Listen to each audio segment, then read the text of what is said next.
L'on me nomme Férombre, le conteur d'histoire. Derrière mon masque, je ne suis qu'un homme, mais en le portant, je suis horrifique. Prenez place, chers spectateurs. Vous allez visionner une vidéo horrifique qui aiguisera tous vos sens, ainsi que votre peur.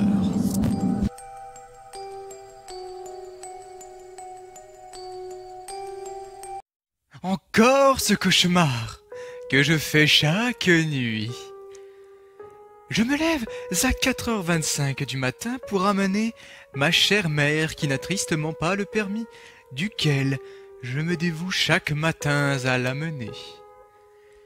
Dès l'instant de mon réveil, je ressens une intense fatigue due à mon manque de sommeil, ce qui me rend très silencieux pour éviter d'user de mon énergie.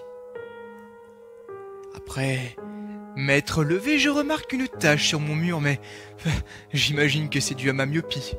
Alors je ne prête pas attention à cette dernière et m'habille, puis rejoins mon salon. À la suite de cela, je prends mes clés de voiture, puis bois un verre de jus de fruits pour me réveiller. Et enfin, je vois plus clair et je me sens mieux. Je peux désormais prendre le volant, avec moins de danger, bien que la fatigue se fait tout autant ressentir. À cette heure-ci, le temps est assez neutre, ce qui m'évite de me concentrer sur si je dois me réchauffer ou bien me libérer de chaleur. J'ouvre donc mon véhicule, entre la clé dans le contact, puis démarre. Le son bruyant et vieilli de mon moteur a probablement réveillé l'entièreté du voisinage, mais qu'importe. Je dois désormais rouler en direction du travail de ma chère mère. Sur le chemin, aucun véhicule, ni même de personne. C'est une heure des plus tranquilles, à laquelle je peux donc rouler à une allure plutôt rapide, ainsi que décontractée, mais sans pour autant défier ma vigilance. Pour arriver à destination, je mets exactement 8 minutes. Vous savez, ce n'est pas anodin de compter les secondes lorsqu'on fait ça chaque matin, et puis il faut bien que j'occupe mon subconscient, le temps de la courte durée du trajet. Après 4 minutes à rouler, je suis dans un noir complet, car faute de lampadaire et de vie, alors j'allume mes pleins phares et je vois bien mieux devant mon véhicule. Néanmoins, j'ai comme une sorte de frisson qui me parcourt de la nuque au bas du dos. Je continue donc ma quête, et bien que concentré sur ma route, je remarque qu'il n'y a aucune lune. Pourtant, il n'y a aucun nuage non plus pour le cacher. Je réfléchis pendant une dizaine de secondes, mais ma réponse fut sans contestation. Je suis épuisé et fatigué. Je continue inlassablement cette route qui a bientôt duré 8 minutes. Je suis presque arrivé. Je suis enfin arrivé à ma destination. Je dépose donc ma mère qui est bien silencieuse elle aussi. Je fais donc demi-tour, direction la maison. Et là encore, il me faut 8 minutes à parcourir jusqu'au terminus.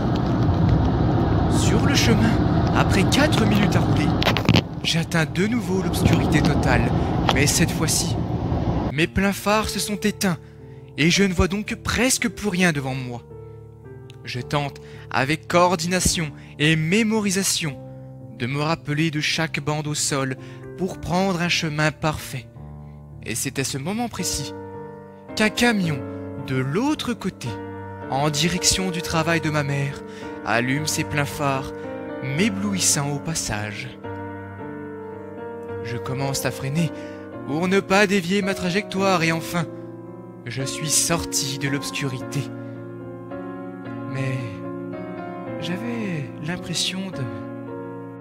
Après 4 minutes, je suis arrivé chez moi. Je vais enfin pouvoir me reposer et avoir du répit avant la prochaine fois. Je coupe donc le contact, descends de mon véhicule et je ferme ma voiture.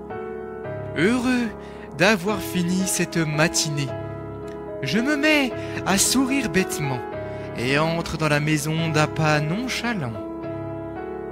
Ma chambre n'est plus qu'à quelques pas de ma position. Ce sentiment de satisfaction n'a jamais autant atteint son paroxysme. Croyez-moi.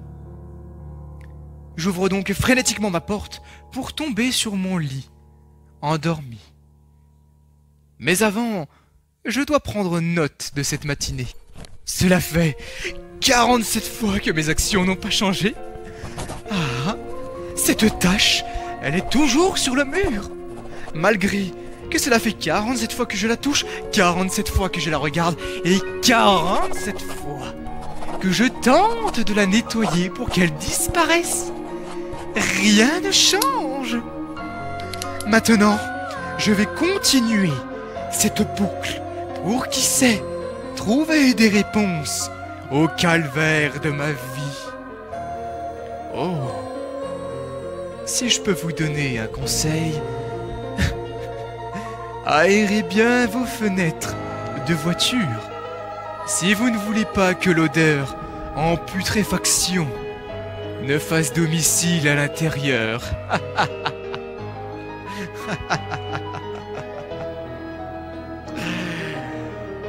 Bon courage.